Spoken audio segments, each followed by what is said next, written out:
Di tengah riuhnya Jakarta Timur yang tak pernah tidur, aku berdiri sendiri, menatap bayang-bayang yang mulai menggerogoti ketenangan warga. Ketika kelompok yang selama ini dikenal garang dan tak terkalahkan tiba-tiba mengarahkan ancaman langsung ke arahku, aku harus memilih, apakah aku siap menghadapi kegelapan yang mungkin mengorbankan lebih dari sekadar nyawaku? Jakarta Timur. Sebuah nama yang mungkin terdengar biasa saja bagi sebagian orang. Tapi bagi saya, tempat ini adalah ladang pengabdian sekaligus medan ujian. Saya Zaki, seorang bintara pembina desa, Babinsa, orang biasa menyebutnya.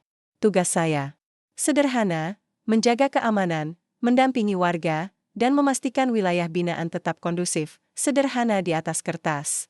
Tapi kenyataannya, setiap pagi, saya berjalan menyusuri gang sempit, menyapa ibu-ibu yang sedang menyapu halaman, bapak-bapak yang mengayuh becak, dan anak-anak yang berlarian menuju sekolah.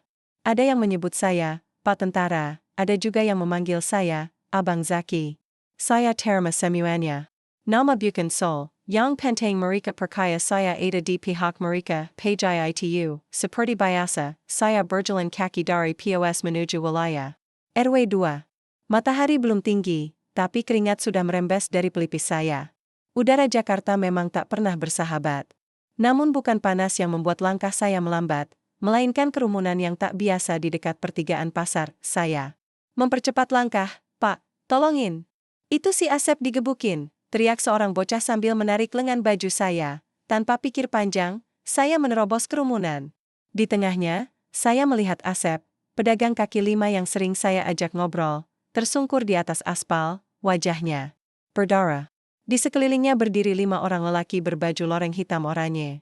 Lengannya bertuliskan, Pemuda Pancasila. Salah satu dari mereka masih menendang Asep saat saya datang. Hei, teriak saya. Berhenti. Mereka menoleh. Seorang lelaki bertubuh besar, bertato di lehernya, meludah ke samping lalu mendekat ke arah saya. Lu siapa? Ha? Suaranya berat, matanya merah seperti amarah yang tak punya tujuan. Saya Babinsa wilayah ini. Nama saya Zaki. Saya minta kalian berhenti dan bubar, jawab saya tegas, meskipun tangan saya refleks meremas gagang HT di pinggang. Wah, pahlawan kesiangan nih, ujar salah satu dari mereka sambil tertawa sinis. Ngurusin tukang kaki. 5, bro? Lu pikir ini wilayah siapa? Wilayah warga. Dan selama saya bertugas di sini, nggak ada yang bisa sewenang-wenang. Si bertato itu mendekat. Jarak kami hanya sejengkal. Saya bisa mencium bau alkohol dari napasnya. Dengar ya, tentara? Kami di sini bukan cuma buat gaya-gayan. Kami jaga ideologi bangsa. Jangan sok jadi pahlawan. Kadang, yang terlalu ikut campur justru hilang dalam diam. Ancaman itu seperti jarum es yang menusuk dada. Tapi saya tidak gentar. Saya berdiri tegak, menatap matanya tanpa gentar. Kalau kalian yakin menjaga ideologi bangsa, maka kalian harus tahu apa artinya keadilan. Dan ini, saya menunjuk ke arah Asep yang tergeletak, bukan keadilan. Suasana makin tegang. Warga menonton dalam diam, takut, sebagian menarik anak-anak mereka mundur. Beberapa merekam dengan ponsel, tapi dari balik bahu orang lain. Tak ada yang benar-benar ingin terlibat. Lelaki bertato itu menatap saya lama, lalu tertawa pendek. Santai, Tentara. Kita lihat seberapa lama lu bisa sok idealis di tempat ini. Mereka akhirnya pergi, meninggalkan Asep yang mengerang kesakitan. Saya langsung berlutut, memeriksa lukanya. Beberapa warga mulai mendekat, tapi tetap berhati-hati, kita bawa ke puskesmas. Ayo bantu, kata saya. 2 pemuda mengangguk dan membantu mengangkat tubuh Asep yang lemah. Saya menyusul di belakang mereka, hari saya masih panas. Bukan karena ucapan si ormas, tapi karena tatapan warga, yang takut. Yang terlalu sering melihat kekerasan, hingga merasa bahwa ketakutan adalah kewajaran. Saat kami sampai di puskesmas, saya duduk sebentar di bangku luar. Keringat dingin mulai turun dari tengkuk saya. Pikiran saya tak bisa berhenti memutar ulang kata-kata ancaman itu, yang terlalu ikut campur justru hilang dalam diam. Saya tahu saya sedang menyentuh sarang liba. Tapi saya juga tahu satu hal. Kalau saya mundur sekarang, maka besok warga yang akan jadi korban berikutnya. Dan mereka tak akan punya siapa-siapa. Malamnya, saya menulis laporan. Tapi bukan laporan resmi. Hanya catatan pribadi, tentang wajah-wajah ormas itu, tato di leher, plat motor yang mereka kendarai. Saya tahu saya tak bisa langsung melapor ke atas, belum ada bukti cukup, namun dari pengalaman, saya tahu, Apapun yang menyebar lewat ketakutan, hanya bisa dihentikan dengan keberanian. Malam itu, saya tidur larut.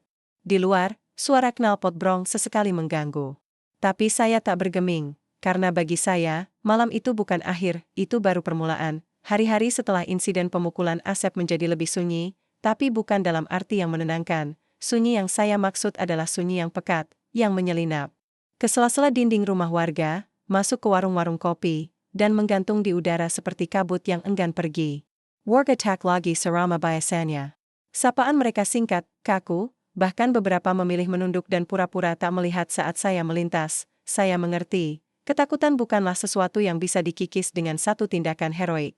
Apalagi di kampung seperti ini, di mana hukum hanya berlaku sejauh siapa yang berani bersuara, dan keberanian adalah barang mewah. Tapi saya tak bisa diam, saya mulai mendatangi warga satu persatu.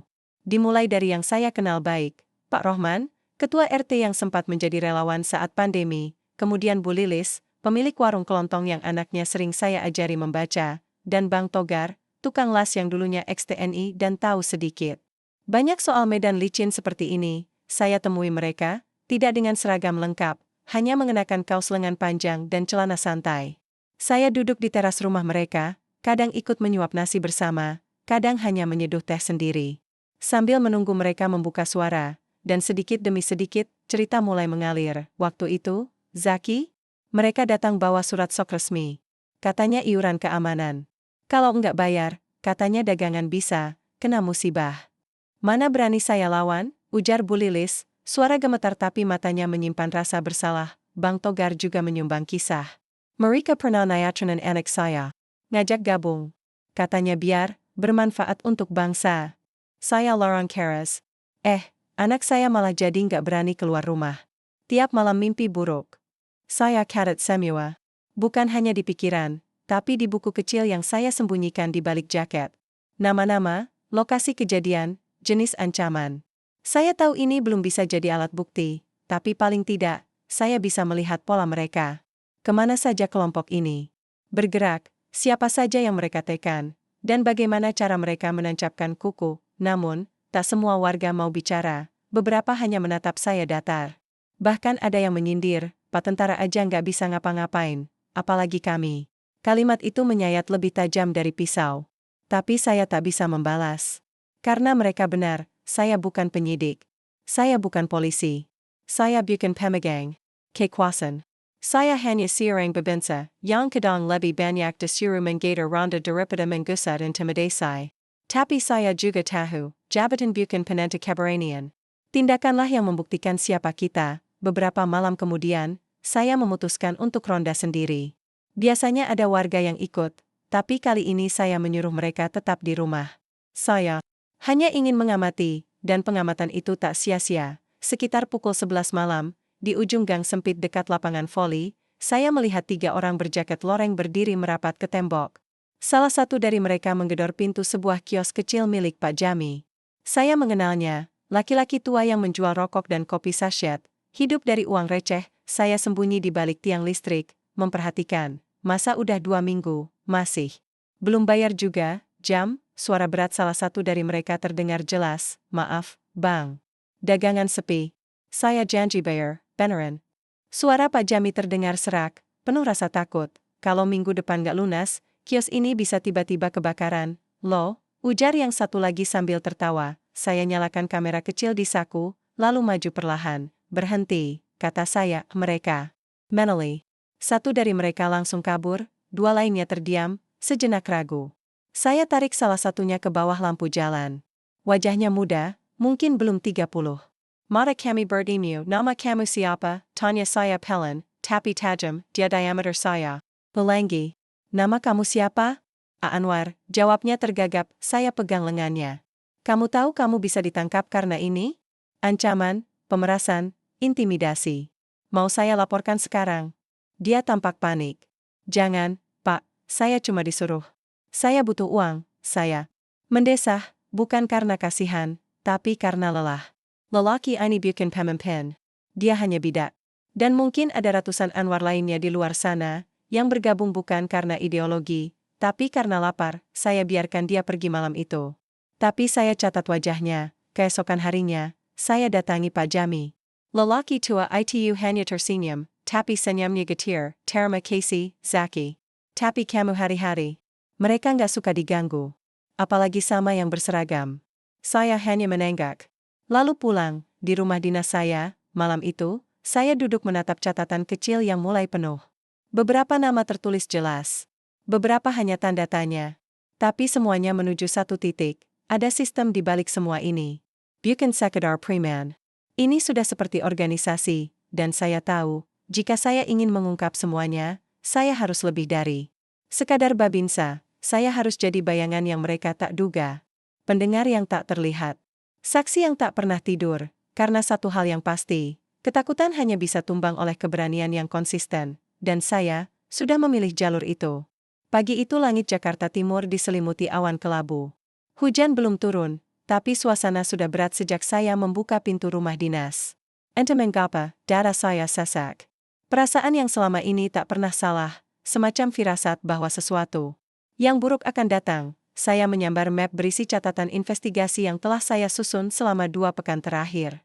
Di dalamnya, ada foto-foto anggota ormas yang saya ambil diam-diam, kronologi kejadian, daftar nama korban, dan pola ancaman yang berulang di beberapa RW. Meskipun bukti ini belum sempurna, saya yakin cukup kuat untuk setidaknya menjadi perhatian. Atasan, tujuan saya pagi itu adalah Koramil. Saya bukan orang yang senang mencari pujian atau berharap balasan. Tapi saya percaya pada rantai komando.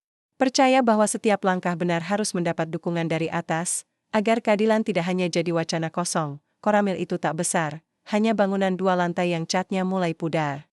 Saya naik ke lantai 2, menuju ruang dan Ramil, komandan rayon militer saya, Mayor Budi. Saya ketuk pintunya pelan, masuk, terdengar suaranya dari dalam, saya masuk, memberi hormat. Selamat pagi, komandan. Mayor Budi mendongak dari balik meja. Wajahnya letih, kantung matanya tebal, seperti kurang tidur seminggu penuh. Tapi ia tetap membalas salam saya dengan anggukan, Zaki. Duduk. Saya duduk, membuka map di meja. Saya ingin melaporkan situasi yang berkembang di wilayah tugas saya, Pak. Tentang aktivitas ormas yang sudah mengarah pada tindak pidana. Ia tak langsung merespons. Hanya memandangi foto-foto yang saya sodorkan. Beberapa detik, ia hanya membolak-balik halaman, sampai akhirnya ia menutup map itu dan mendesah berat. Kamu serius menyusun semua ini? Tanyanya tanpa menatap saya, sangat serius, Pak. Saya mengenggak pelen. Lalu berdiri, menyandarkan tubuh ke jendela. Zaki, saya tahu kamu babinsa yang berdedikasi. Mungkin terlalu berdedikasi. Tapi kamu harus mengerti, Jakarta ini bukan kampung halamanmu. Di sini, hal-hal seperti ini rumit. Saya diam. Menunggu. Kelompok yang kamu hadapi bukan anak-anak muda biasa. Mereka punya orang dalam. Di pemerintahan. Di kepolisian. Bahkan, ia berhenti sejenak. Di militer juga ada yang pasang. Bedon. Saya terkejut. Tapi saya tahan ekspresi saya, maksud saya, kamu harus berhati-hati. Jangan sampai niat baikmu jadi bumerang. Dengan segala hormat, Pak, suara saya terdengar lebih tajam dari yang saya rencanakan. Kalau kita tahu ada kejahatan, tapi kita diam karena takut politik atau koneksi, lalu apa bedanya kita dengan mereka? Mayor Budi menatap saya, matanya dingin, jangan ajari. Saya soal idealism, Zaki. Saya sudah makan asam garam dunia ini sebelum kamu lulus pendidikan. Kamu tahu apa yang terjadi pada babinsa yang dulu bertugas di daerah itu sebelum kamu? Saya menggeleng, dia terlalu dalam menyelidiki. Akhirnya, dia dipindahkan sekre hormat. Tapi tak sampai 6 bulan, dia ditemukan gantung diri di rumah kontrakannya. Tak ada yang bisa buktikan itu bukan tekanan. Tak ada yang bisa bela dia. Karena dia bergerak sendirian. Saya terdiam. Bukan karena takut. Tapi karena mulai menyadari, ini bukan sekadar soal ormas. Ini jaringan gelap. Akar. Yang dalam. Dan saya, mungkin sudah menginjaknya. Mayor Budi kembali duduk. Zaki. Kamu masih muda. Masa depanmu panjang. Jangan habiskan energi buat hal yang kamu nggak bisa ubah sendirian. Fokus pada hal-hal kecil. Bina masyarakat, buat program bermanfaat. Jangan carry musuh. Saya menatap map yang kini tertutup. Semua kerja keras saya ditolak hanya karena ketakutan yang diwariskan. Saya mengerti, Pak, jawab saya, lalu berdiri. Tapi izinkan saya tetap mencatat. Tetap mengawasi. Tanpa membuat kegaduhan. Ia menatap saya lama, sebelum akhirnya mengangguk kecil. Jangan sampai saya dengar kamu bikin masalah, Zaki. Karena kali ini, tak ada yang akan melindungimu. Saya meninggalkan ruangan itu dengan kepala panas. Bukan marah kepada komandan. Saya, tapi marah pada sistem. Pada kenyataan bahwa meskipun saya memakai seragam, tetap saja tak semua pintu terbuka. Tapi saya juga belajar satu hal pagi itu, saya sendirian, tak bisa berharap pada rantai komando. Tak bisa bergantung pada struktur, saya hanya punya satu kekuatan, niat untuk menegakkan keadilan, dan jika itu berarti saya harus bergerak dalam bayang-bayang, maka biarlah begitu. Malamnya, saya kembali keliling. Kali ini ke RW 3. Di sana, ada seorang pemuda bernama Faisal yang sempat diam-diam mengirim pesan WhatsApp ke saya, mengaku tahu markas kumpul para ormas. Saya temui Faisal di gang belakang rumahnya. Ia menatap ke kanan-kiri sebelum mendekat. Abang, saya nggak kuat lihat orang dipalak terus. Tapi saya takut. Beneran takut. Mereka tahu rumah saya. Saya nggak akan biarkan kamu kenapa-napa, janji saya. Dia menyerahkan sebuah kertas. Di dalamnya, peta sederhana. Setiap Kamis malam, mereka kumpul di rumah kosong di dekat rel kereta. Disitulah mereka ngobrol, bagi uang, kadang bawa senjata. Saya jenggam kertas itu kuat-kuat. Ini informasi penting. Tapi juga berbahaya. Kamu udah bantu banyak, Faisal. Mulai sekarang, jangan kontak saya dulu. Kita jaga jarak, oke? Ia mengangguk. Saya pulang lewat gang sunyi. Lampu-lampu mulai padam. Tapi saya merasa diawasi. Seperti ada mata yang mengintai dari balik tirai rumah, dari balik dinding-dinding beton, dan saat saya membuka pagar rumah dinas, saya menemukannya, seekor ayam mati. Tergantung di pintu. Darahnya masih menetes, saya tak butuh waktu lama untuk tahu artinya. Ini bukan lelucon, ini peringatan. Saya buang ayam itu ke tong sampah. Lalu masuk, mengunci pintu, dan duduk di lantai ruang tamu. Untuk pertama kalinya, saya merasa dingin menjalari tubuh saya. Tapi saya tahu satu hal, mereka takut. Kalau tidak, mereka tak akan repot-repot mengancam saya. Dan kalau mereka takut, artinya saya sedang berjalan di jalur yang benar. Pagi itu, udara Jakarta Timur terasa lebih panas dari biasanya. Matahari seolah menegaskan betapa berat beban yang harus saya pikul. Saya berjalan pelan di sepanjang jalan yang mulai dipenuhi aktivitas warga, tapi hati saya jauh dari tenang. Semalam, setelah pengintaian di markas ormas, pikiran saya berputar tanpa henti. Wajah pria bertato itu terus membayang, seperti bayangan gelap yang menempel tak mau lepas. Sosoknya bukan hanya mengintimidasi warga, tapi juga seakan menjadi perwujudan ancaman nyata bagi saya. Saya tahu, dalam menjalankan tugas ini, saya harus lebih siap. Saya tidak bisa lagi hanya mengandalkan keberanian dan niat baik. Saya perlu strategi. Saya kembali ke rumah dinas, membuka catatan dan rekaman yang sudah saya kumpulkan. Ada pola yang mulai terlihat jelas. Semua tindakan ormas itu terorganisir. Dengan rapi, pengumpulan iuran, ancaman kekerasan, intimidasi, hingga penyebaran ketakutan ke seluruh penjuru lingkungan. Saya bertekad, ini bukan hanya soal saya. Ini soal masa depan warga, soal rasa aman yang harus saya jaga. Tapi saat saya menatap foto-foto bukti di layar ponsel, saya merasa sendirian. Kali ini, saya mencoba menghubungi seorang teman lama di kepolisian. Harapannya, dia bisa membantu saya membuka jalan untuk menangani kasus ini secara hukum. Kami berbincang lewat telepon, tapi suaranya pelan dan penuh kehati-hatian. Zaki, kamu harus paham. Ormas ini punya banyak orang kuat di belakangnya. Kalau kamu terlalu terang-terangan, risikonya besar, ujarnya. Saya menelan ludah. Risiko itu sudah saya sadari sejak awal. Tapi saya tidak mau mundur. Kalau bukan saya yang melawan, siapa? Lagi? Telepon itu berakhir dengan janji untuk bertemu secara rahasia. Tapi saya tahu, langkah ini semakin memperumit keadaan. Di tengah ketidakpastian itu, saya mendapat kabar dari warga bahwa rumah seorang tetangga yang selama ini menolak iuran ormas dibakar. Itu adalah tanda jelas bahwa mereka mulai mengeksekusi ancaman mereka. Saya segera mendatangi lokasi kebakaran. Bau hangus dan asap masih menguar, membuat perasaan saya semakin tidak nyaman. Pak Jami, pemilik kios yang sempat saya lindungi, berdiri terpaku di depan puing-puing rumah tetangganya. Kami semua takut, Pak Zaki, katanya dengan suara parau. Mereka nggak segan-segan melakukan apa saja. Saya menatapnya dan berjanji.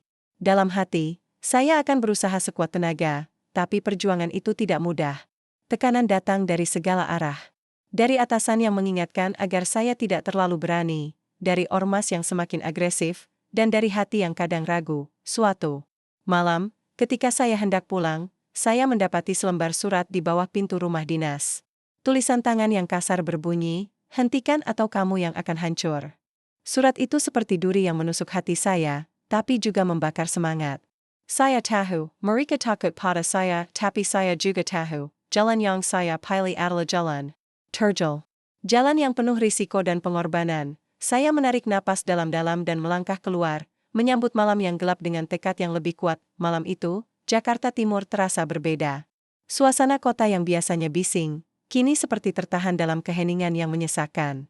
Saya melangkah pelan di sepanjang gang sempit, menghindari sorot lampu jalan yang remang. Hati saya gelisah tanpa alasan jelas, pikiran saya terus melayang pada sosok pria bertato yang selama ini menjadi momok bagi warga dan diri saya sendiri. Rasa penasaran campur aduk dengan rasa takut, menggerakkan langkah saya menuju ke arah yang tak pernah saya duga. Sebuah pesan singkat dari Faisal tiba di ponsel saya, mengajak bertemu di sebuah warung kopi kecil dekat stasiun. "Ada yang harus aku kasih tahu, Pak. Penting banget," begitu tulisnya. Saya segera menyanggupi, wala raza simas mengejut perat, ketika saya tiba. Faisal sudah menunggu dengan wajah pucat dan mata yang berkelat takut. "Pak Zaki, Aku lihat sesuatu kemarin malam," suaranya bergetar. "Mereka bawa senjata tajam dan siap bertindak lebih brutal. Aku dengar ada rencana besar." Kepanikan dalam suaranya membuat dada saya semakin sesak. Ini bukan hanya soal intimidasi lagi. Ini sudah masuk ke tahap yang berbahaya. Tiba-tiba, suara langkah berat terdengar di belakang kami. Saya menoleh dan terdiam. Di sana berdiri dia, pria bertato yang saya kenal hanya dari bisik-bisik warga. Namun, saat tatapan kami bertemu, waktu seakan berhenti. Ada sesuatu yang familiar di matanya. Sebuah bayangan dari masa lalu yang selama ini terkubur. "Zaki?" Suaranya kasar, tapi penuh keheranan. "Raffi?" Saya menjawab dengan suara serak. Dia adalah Raffi, sahabat masa kecil saya. Kami tumbuh bersama, bermain di gang yang sama, berbagi mimpi. Tapi waktu dan keadaan membawa kami ke jalan yang berbeda. Raffi menatap saya dengan campuran kemarahan dan kesedihan. "Kenapa kamu di sini? Apa kamu nggak tahu ini berbahaya?" Saya menggeleng. "Aku tahu, tapi aku nggak bisa diam." "Kamu, kenapa jadi seperti ini?" Dia tersenyum pahit. "Aku terpaksa, Zaki. Ada tekanan besar, ancaman buat keluargaku. Aku nggak punya pilihan." Rasa duka dan benci bercampur di dada saya. Sahabat yang dulu saya percaya, kini menjadi musuh yang harus saya lawan, tapi aku yakin masih ada jalan. "Keluar, Raffi," kata saya lirih. "Aku bisa bantu kamu keluar dari ini." Dia menunduk, lalu mengangkat kepala dengan tegas. "Kalau begitu, buktikan."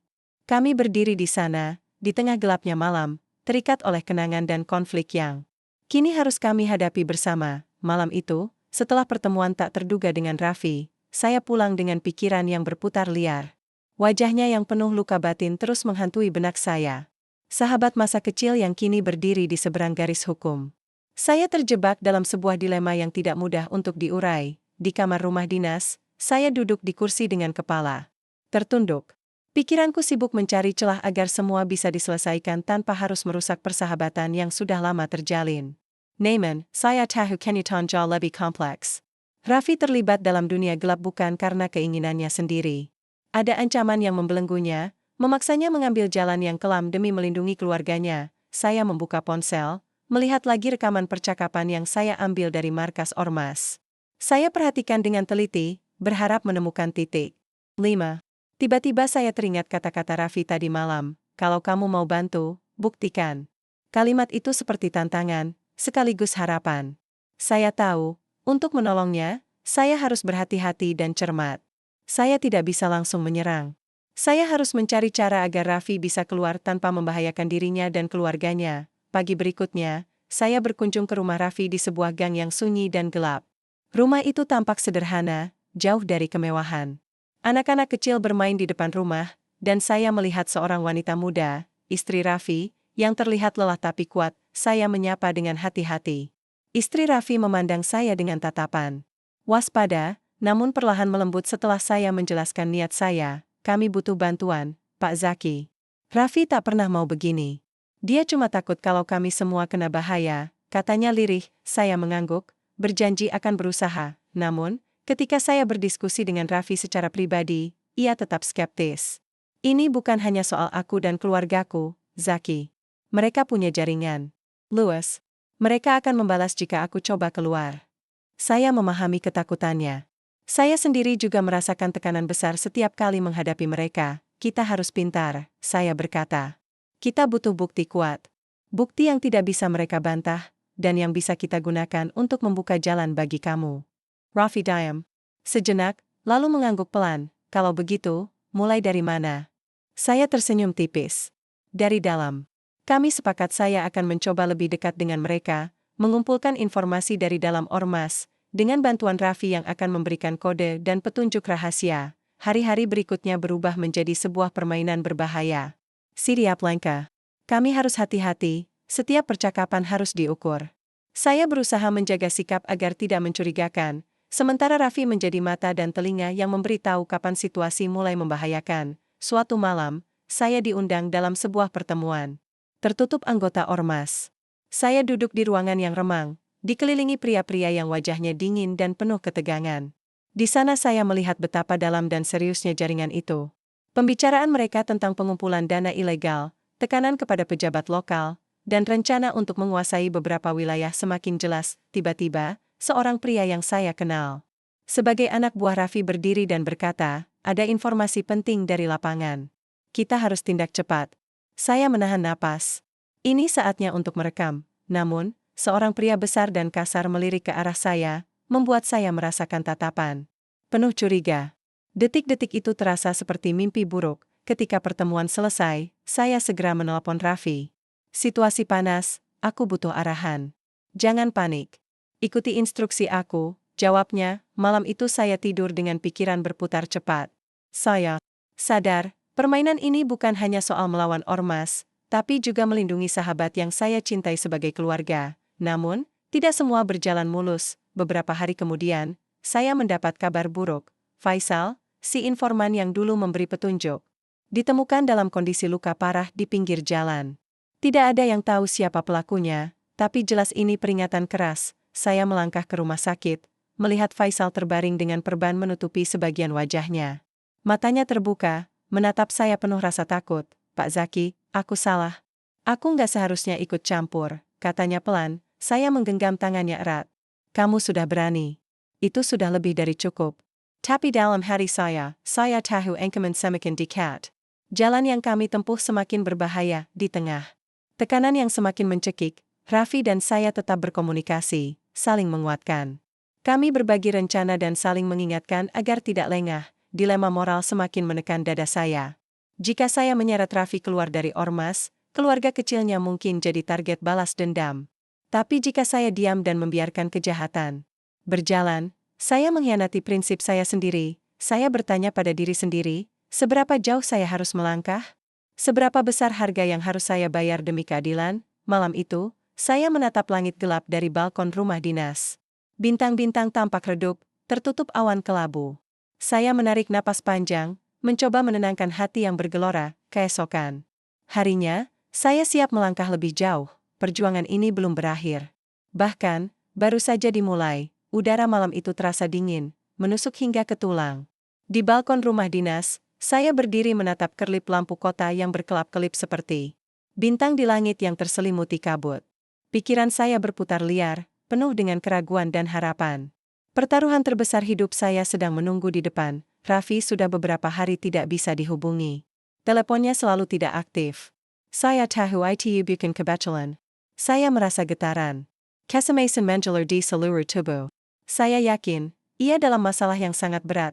Beberapa minggu terakhir telah membawa kami ke ujung jurang. Semua rencana penggumpulan bukti dan pengawasan berubah menjadi permainan berbahaya. Setiap langkah salah bisa berakibat fatal. Saya mencoba menghubungi Faisal di rumah sakit, tapi dia hanya bisa memberikan sedikit petunjuk. Mereka tahu kamu mendekat, bisiknya dengan suara lemah. Hari-hari, Zaki. Jangan sampai kamu jadi korban seperti aku.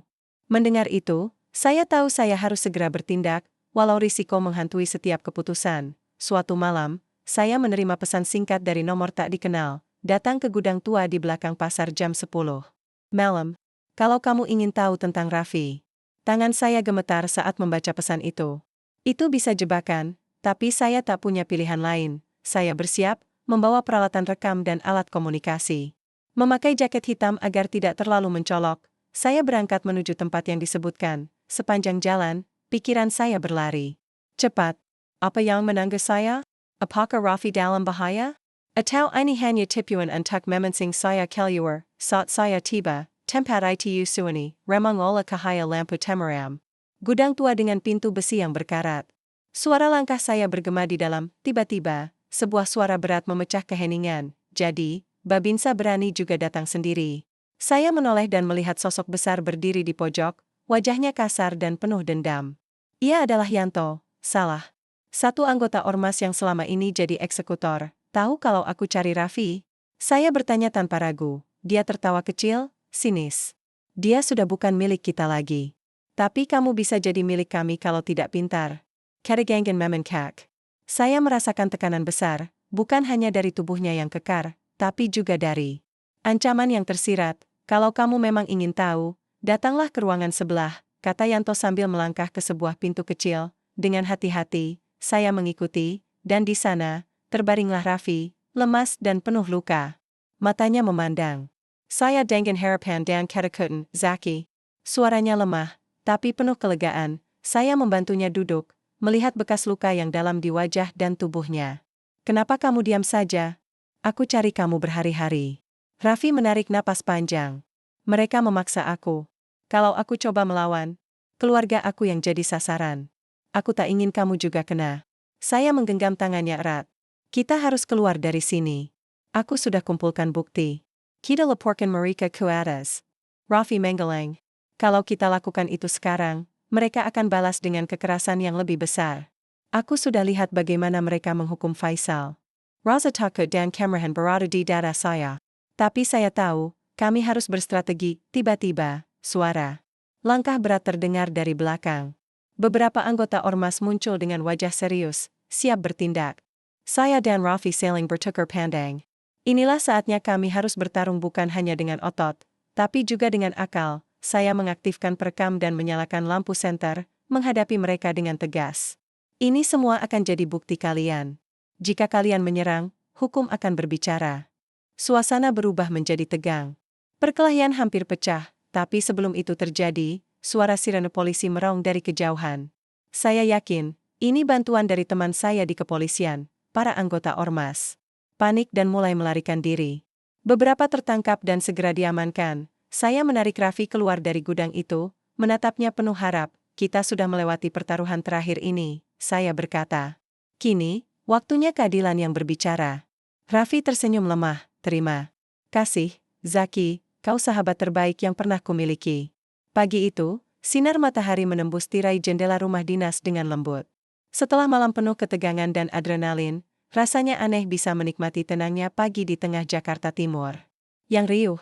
Tapi dalam hati, saya tahu perjuangan belum sepenuhnya usai. Penangkapan anggota ormas yang terjadi di gudang tua kemarin malam adalah kemenangan besar, tapi hanya sebuah babak awal. Banyak yang harus dibenahi dan banyak luka yang harus disembuhkan. Terutama bagi Raffi dan keluarganya. Saya duduk di meja makan bersama Raffi dan istrinya. Suasana masih canggung, tapi ada secercah harapan yang tumbuh di antara kami. Terima kasih sudah berani menghadapi semuanya, ucap saya pelan. Raffi mengangguk. Wajahnya terlihat lebih ringan dari sebelumnya. Aku juga berterima kasih.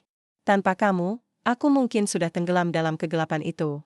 Kami mulai merencanakan langkah-langkah selanjutnya. Raffi harus menjalani pemulihan fisik dan mental. Kami juga harus memastikan keamanan keluarganya. Agar mereka tidak menjadi sasaran balas dendam, di kantor Babinsa, saya mengatur koordinasi dengan aparat hukum dan tokoh masyarakat setempat. Kami mengadakan pertemuan intensif untuk memperbaiki situasi di lingkungan ini. Tak hanya soal keamanan, tapi juga pemberdayaan masyarakat agar tidak mudah terjebak dalam kelompok ilegal seperti ormas itu. Hari-hari berlalu dengan penuh kesibukan. Tapi di tengah itu semua, saya menyempatkan diri mengunjungi beberapa warga yang selama ini terkena dampak. Mereka menyambut dengan senyum lega, bercerita tentang harapan mereka untuk kehidupan yang lebih damai. Suatu sore, saat saya duduk di teras rumah, melihat anak-anak bermain di jalan, saya teringat masa kecil saya dan Raffi di gang yang sama.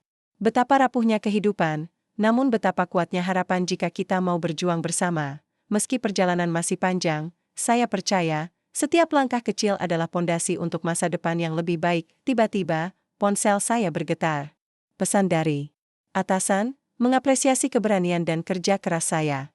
Tetap jaga semangat, Zaki. Ini baru permulaan. Saya tersenyum, merasa lega dan termotivasi.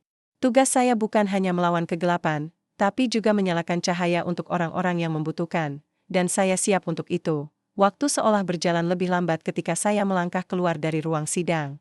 Suara langkah saya bergema di lorong gedung pengadilan, bercampur dengan bisik-bisik orang yang berkerumun. Di luar, sinar matahari pagi membanjiri kota, menyapu segala kegelapan yang sempat menyelimuti hati dan pikiran saya selama berbulan-bulan terakhir. Perjuangan kami untuk menegakkan keadilan akhirnya mencapai babak baru.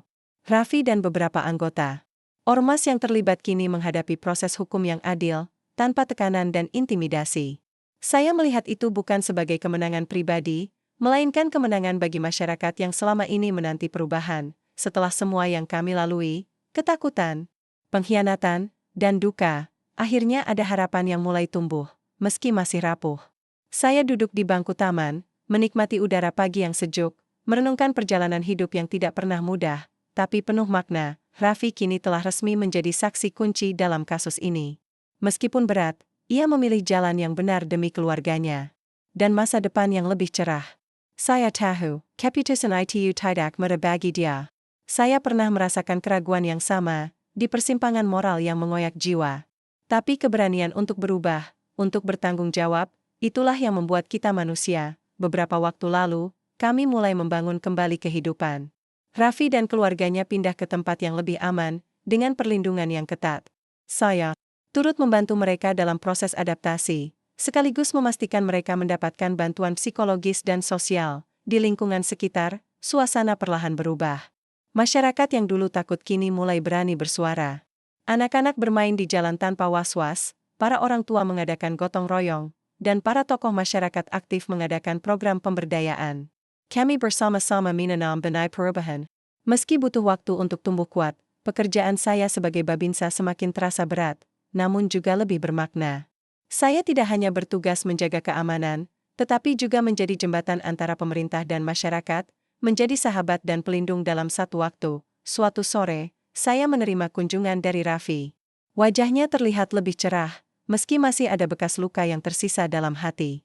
Kami duduk di teras rumah dinas, mengobrol tentang masa depan dan mimpi-mimpi yang sempat terkubur. Kau tahu, Zaki, katanya lirih, aku berterima kasih lebih dari kata-kata bisa ungkapkan.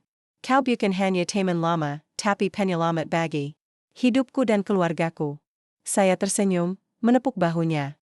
Kita semua berhak mendapatkan kesempatan kedua, Raff. Dan aku yakin kau bisa menjadi contoh bahwa perubahan itu nyata. Matahari mulai tenggelam di balik gedung-gedung, mewarnai langit dengan nuansa oranye keemasan. Saya merasa ada ketenangan yang sulit digambarkan, sebuah damai yang lahir dari perjuangan dan pengorbanan. Namun, saya tahu cerita ini bukan hanya milik saya atau Raffi. Ini adalah kisah tentang keberanian melawan ketidakadilan, tentang persahabatan yang diuji oleh waktu dan cobaan, tentang harapan yang selalu ada meski dalam kegelapan. Saya menatap ke depan, menyadari bahwa setiap langkah kecil yang kami ambil hari ini akan menjadi fondasi bagi generasi yang akan datang. Saya berjanji pada diri sendiri untuk terus menjaga api semangat ini, untuk terus berjuang demi tanah tempat saya dan orang-orang tercinta bermimpi. Langit malam mulai menyelimuti kota, bintang-bintang mulai muncul satu persatu, seperti saksi bisu perjalanan panjang yang telah kami tempuh. Saya menarik napas dalam, merasakan dinginnya udara dan hangatnya harapan yang menyala di dalam dada. Cerita kami belum berakhir. Ia terus berlanjut, dalam setiap detik kehidupan, dalam setiap langkah yang diambil dengan penuh keyakinan. Di ujung jalan ini, saya melihat cahaya.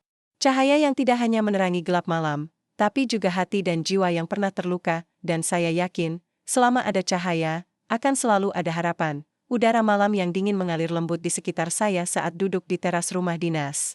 Hening. Malam ini terasa berbeda, seperti memberi ruang bagi hati saya untuk mencerna segala yang telah terjadi. Beberapa bulan yang lalu, saya masih berdiri di tengah konflik yang hampir menghancurkan segalanya, persahabatan, keluarga, bahkan harapan. Kini, saya berdiri di titik di mana semuanya mulai berubah. Perubahan yang tidak mudah, tapi sangat berarti. Saya teringat bagaimana dulu, ketika saya dan Raffi kecil bermain di ganggang sempit Jakarta Timur. Kami punya mimpi sederhana, hidup tenang, punya keluarga bahagia, dan bisa bangga pada diri sendiri. Tidak pernah terbayang jalan hidup akan membawa kami pada persimpangan yang seberat ini. Namun, dari persimpangan itulah saya belajar banyak hal tentang makna sejati sebuah persahabatan dan tanggung jawab. Raffi mengajarkan saya bahwa manusia bisa terjebak dalam situasi yang tidak adil dan sulit, tapi keberanian untuk berubah adalah kunci untuk keluar dari kegelapan. Saya menatap langit yang kini dipenuhi bintang. Setiap bintang seperti cerita kecil, perjalanan hidup yang saling terhubung. Saya tahu, saya dan Raffi hanyalah bagian dari kisah besar itu. Kisah yang terus berlanjut, penuh lika-liku dan warna. Dalam keheningan itu, saya berjanji pada diri sendiri untuk terus berjuang, bukan hanya sebagai babinsa yang menjaga keamanan, tapi sebagai sahabat, pelindung, dan pembawa perubahan. Saya sadar, tanggung jawab ini berat, tapi saya tidak sendiri. Masyarakat, keluarga, dan teman-teman yang saya cintai adalah alasan saya terus maju. Saya menarik napas panjang, merasakan ketenangan yang perlahan merayapi jiwa. Di ujung perjalanan ini, ada cahaya yang menerangi. Cahaya yang tidak hanya dari luar, tapi dari dalam diri sendiri. Dengan hati yang penuh harapan, saya bangkit dari tempat duduk, siap menyambut hari baru dengan semangat baru. Cerita kami memang belum selesai, tapi saya yakin, bersama-sama kami bisa membangun masa depan yang lebih baik.